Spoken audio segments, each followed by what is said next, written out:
ना खाऊंगा ना खाने दूंगा, न खाने दूंगा। लेकिन इनके सीएम की शपथ लेता हूँ कि इतना ज्यादा खा रहे हैं। परिवार हर उस जोन में जमीनों का मालिक है। एक तरफ धर्मेंद्र प्रधान बच्चों को ये बोलने लग रहे हैं, जनता पार्टी आई है वो भी अपना प्रदर्शन कर रही है इसी मुद्दे को लेकर। इस बारे में आप क्या कहेंगे? ये तो दहशतगर्दों का दूसरी तरफ मोहन यादव का एक बहुत बड़ा खुलासा हुआ। खुद नक्शों की हेरफेर कर अखिलेश यादव ने ये तक बोल दिया कि सीएम ने यूपी में तो इससे भी ज्यादा जमीन ले रखी है। इसके मुख्यमंत्री जी ने तो 300-600 एकड़ जमीन ली। इतने सारे केसेस लीपापोती करते। और इतनी सारी बेतुकी बातें, दहशतगर्दों का बीट यही कारण है अब कांग्रेस का कंट्रोल बढ़ता ही जा रहा है that Rahul Gandhi will become the next prime minister और बीजेपी अब एक्सपोज होने लग रही है। आइए आज की वीडियो में सब कुछ अब डिटेल में समझते हैं। दिसंबर 2023 में एमपी के सीएम बनाए जाते हैं मोहन यादव। मोहन यादव ईश्वर की शपथ लेता हूँ कि मैं विधि द्वारा स्थापित भारत के संविधान के प्रति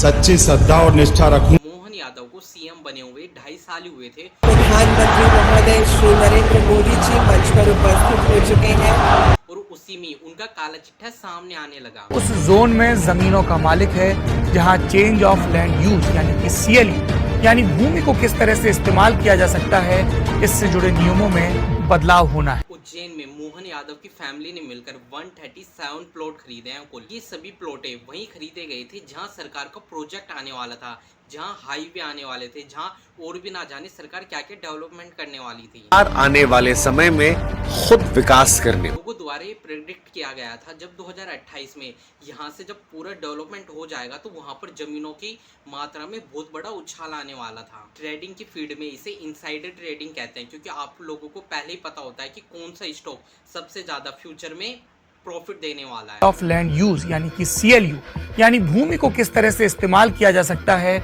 इससे जुड़े नियमों में बदलाव हो। न्यूज वाले अपोजिशन वाले सब ये कहने लग रहे हैं कि मोहन यादव को ये बहुत पहले से पता था, इसीलिए उन्होंने वहां पर जमीन खरीद ली कि उन्हें पता था कि आने वाले समय में वहां पर जमीनों की कीमत बहुत बढ़ने वाली है। को पता है कि सिंहस्थ कुंभ आने वाला है 2 साल बाद। आप मुख्यमंत्री हैं प्रदेश के, उससे पहले आप शिक्षा मंत्री रहे, उससे पहले आप टूरिज्म बोर्ड के चेयरमैन रहे, तो आपकी जानकारी में है, फाइलें आपके टेबल से होकर गुजरती हैं।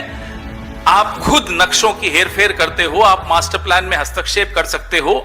आपके पास अंदर की सूचना, अंदर की जानकारी है और आपकी कलम में वो ताकत है कि आप नक्शों में, अलाइनमेंट्स में, सड़कों में कौन सी सड़क कहां से कटनी है, उसमें आप उसको प्रभावित कर सकते हैं। इनसाइडर ट्रेडिंग देखा जाए तो एक तरीके से अपराध है, बाकी लोगों के साथ ये भेदभाव होता है, इसलिए इसको एक अपराध का नाम दिया गया है। लेकिन मोहन यादव को पहले से पता था कि यहाँ पर कई डेवलपमेंट किए जाएंगे, इसलिए उन्होंने वहाँ पर जमीन खरीद ली और उनके अब प्लॉटों की कीमत बहुत ज्यादा बढ़ चुकी है। के बाद 168 एकड़ में से 111 एकड़ उनके परिवार ने उस क्षेत्र में खरीदी जहां ये महाकुंभ आने वाला है। तो ये तो जानकारी थी। शेयर मार्केट की भाषा में इसको इनसाइडर ट्रेडिंग कहते हैं। जबकि इंडिया के प्राइम मिनिस्टर तो हमेशा ये कहते रहते हैं, ना खाऊंगा ना खाने दूंगा। खाऊंगा न खाने दूंगा, न खाता हूँ न खाने दूंगा, न खाऊंगा न खाने दूंगा। अपोजिशन के लोगों का कहना है कि प्रधानमंत्री से कोई उम्मीद मत कीजिएगा, वो तो कुछ बोलेंगे नहीं इस पर आकर। प्रधानमंत्री से उम्मीद मत करना वो कुछ बोलेंगे। विदेशों में मेलोडी, घर में झालमुड़ी खिलाएंगे और उनके मुख्यमंत्री जमीनें खाएंगे, दान की चांदी सोना निगल जाएंगे। अपोजिशन के लोगों का मोहन यादव के साथ साथ अरुणाचल प्रदेश के सीएम के ऊपर भी आरोप लगाए थे कि वो भी इनसाइडर ट्रेडिंग ही करे थे, उन्होंने भी कुछ ऐसे ही घपलेबाजी किया था और उनके ऊपर सरकार ने कुछ एक्शन भी नहीं लिया। पे सन्नाटा, मुख्यमंत्री आज भी अपनी कुर्सी पर है। सुप्रीम कोर्ट के बाद अरुणाचल प्रदेश का मुख्यमंत्री आज भी कुर्सी पर है। इतनी भारी सैकड़ों एकड़ जमीन के घोटाले के सार्वजनिक होने के बाद अखिलेश यादव का तो ये कहना है कि मोहन यादव को फंसाया जा रहा है और फंसाने वाले भी बीजेपी ही है।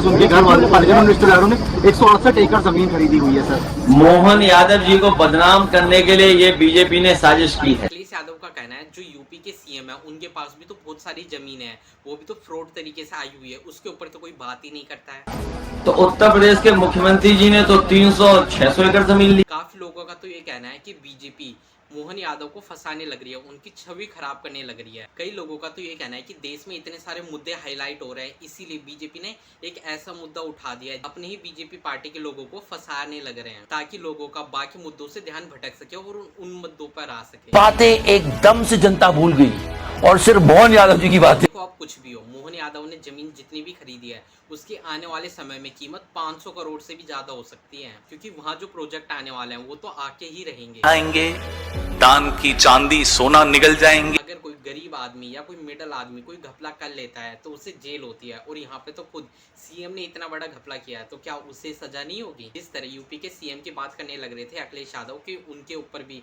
कुछ एक्शन लिया जाए, उसी तरह कांग्रेस के लीडर्स का ये भी कहना है कि जो अरुणाचल प्रदेश के सीएम थे उनके ऊपर भी इसी से रिलेटेड कई आरोप लगाए गए थे, और जो कि साबित भी हुए कुछ टाइम पे सन्नाटा, मुख्यमंत्री आज भी अपनी कुर्सी पर है। सुप्रीम कोर्ट के बाद कई लोगों का तो कहना है सारे नेता अपनी ही जेब भरने लग रहे हैं, ओनली अपना ही फायदा देखने लग रहे हैं, इनको जनता की तो कोई फिक्र ही नहीं है। लोगों का कहना है अगर कोई आदमी स्कैम करता है तो उसे सजा हो जाती है इनसाइडर ट्रेडिंग के अंदर, लेकिन पॉलिटिक्स में हमेशा यही चलता आ रहा है, हर कोई नेता अपने परिवार की सोचकर घपलेबाजी करता है, इनसाइडर ट्रेडिंग करता है, लेकिन उनको कोई भी सजा नहीं होती है। ये तो कुछ भी नहीं, कांग्रेस के लीडर्स का कहना है कि मोहन यादव का एक और बड़ा स्कैम है, जिसमें ये 500 एकड़ जमीन को 1 रुपए में दान दे देते हैं। 100 करोड़ की जमीन 1 रुपए में देती। जब लोग बीजेपी से सवाल पूछते हैं कि आप इस कार्रवाई को आगे क्यों नहीं बढ़ाते हैं, तो देखिए उस पे कांग्रेस लीडर का क्या जवाब था कि बीजेपी क्यों नहीं बढ़ाती है। जमीन का था, बात जाति की करने लगे। ओबीसी की जाति का मुख्यमंत्री कांग्रेस को पच नहीं रहा है। अब तो कई अंध भक्तों के बिना आंखें खुल चुकी है, अब लोग मीडिया में आकर खुद की बात रखने लग रहे हैं। पर पकड़ के उसके ऊपर आरोप लगा देंगे, उसको जेल भेज देंगे और यही सब लिपापोती कर। कुछ लोगों का कहना है कि बीजेपी खुद ही अपने लीडर को फंसाने लग रही है, क्योंकि जो सीजीपी का मुद्दा है वो बहुत बड़ा हो चुका है, बहुत बड़े लेवल पर फैलने लग रहा है, इसलिए उसका ध्यान भटका सके, इसलिए उन्होंने ये स्कैम सामने लाई है। कई जो ऑनलाइन पढ़ाते हैं, कई जो बड़े बड़े टीचर है, वो खुद सीजीपी के प्रोटेस्ट में जाकर बच्चों के साथ खड़े हो रहे हैं। तो शिक्षा मंत्री इन बच्चों को बी टीम बताने लग रहे थे, उस पे अभिनव सर शिक्षा मंत्री की बुरी तरह धुलाई करते हैं। कह रहे हैं कि ये दहशतगर्दों की बी टीम है। तो मैं उनसे पहले तो ये पूछना चाहता हूँ कि दहशतगर्दों की ए टीम उनकी है, ये तो बी है ना। सर ये भी बताते हैं कि गोदी मीडिया कितनी नीचे तक गिर चुकी है, बच्चों से आलतू फालतू क्वेश्चन पूछने लग रही है। इसको नीट की फुल फॉर्म नहीं पता। मैं तो कहता हूँ कि ये अनपढ़ है, लेकिन इसको अपना इलाज तो कराना है ना, तो ये चाहता है देश में अच्छे डॉक्टर बने। इसको नीट की फुल फॉर्म पता है नहीं पता। अगर ये मीडिया उस वक्त होती तो शायद देश को आजादी नहीं मिलती, क्योंकि उस वक्त तो साक्षरता बहुत कम थी, उस वक्त लोग पढ़े लिखे नहीं थे। गांधी जी के आंदोलन में अगर आप लोगों के मुंह पे माइक लगा के पूछते हो, कहते फ्रीडम की फुल फॉर्म बताओ, फ्रीडम के बाद फायदा क्या होता, तो लोग शायद माइक पे बोलने से। बीजेपी शायद ये चाहती है कि कैसे भी करके कोकरोच जनता पार्टी को तोड़ दिया जाए और वहां से सभी लोगों का ध्यान भटका दिया जाए, इसीलिए ये अपने ही लीडर को फंसाने लग रही है। वो कह रही है राहुल गांधी इतने साल के हो गए और उसके बावजूद भी वो पॉलिटिकल मैच्योरिटी उनमें नहीं आई। प्रधानमंत्री जी ने बधाई दिया, यही प्रधानमंत्री कह रहे थे कौन राहुल गांधी, और आज कह रहे हैं नेता प्रतिपक्ष। इसीलिए हाथ में वो संविधान लेकर के चलते हैं कि जिस व्यक्ति को कहा जाए कौन राहुल गांधी, वो इस संविधान की ताकत है। जब वो नेता प्रतिपक्ष बन जाते हैं तो प्रधानमंत्री को प्रोटोकॉल निभाना पड़ता है, तो प्रोटोकॉल वो निभा दिए। बाकी जो IT सेल का फितरत है वो उस काम में लग गए। किसकी पॉलिटिकल मैच्योरिटी कितनी है ये इस बात पर निर्भर करता है कि राजनीतिक परिस्थिति में क्या राजनीतिक निर्णय लिए जाते हैं। और हमको पूरा भरोसा है कि ट्रंप के सामने अगर राहुल गांधी होते तो उनके हाथ में पर्ची नहीं हो। राहुल गांधी उसके आंख में आंख डाल करके जरूर पूछते, पहले इस बात का जवाब दो कि तुम्हारे मिसाइल ने, तुम्हारी नेवी ने हमारे 3 लोगों को क्यों मारा। उनको लगता है कि शिक्षा पे सवाल पूछना पॉलिटिकल मैच्योरिटी नहीं है। उनको लगता है कि इस देश में कन्याकुमारी से लेकर के कश्मीर तक पैदल चलना पॉलिटिकल मैच्योरिटी नहीं है, तो ये मैच्योरिटी वो रख। अगर सरेंडर राशन जो है पॉलिटिकल मैच्योरिटी है तो बहुत धन्यवाद, ये वही रखें। हमको देखा जाए तो आए ना आए दिन कोई ना कोई बीजेपी का स्कैम सामने आने लग रहा है, लेकिन कोई भी इनके नेता रिजाइन करने के लिए तैयार ही नहीं है, यहाँ तक कि शिक्षा मंत्री भी नहीं। बारे में आप क्या कहेंगे? ये तो दहशतगर्दों का बीट। ये बंदा स्टूडेंट को टेररिस्ट घोषित करने लग रहा है, तो आप सोच सकते हैं इसकी मानसिकता कितनी खराब होगी। बस यार आज की वीडियो में इतना ही। अगर वीडियो अच्छी लगी हो तो वीडियो को ज्यादा से ज्यादा शेयर करना।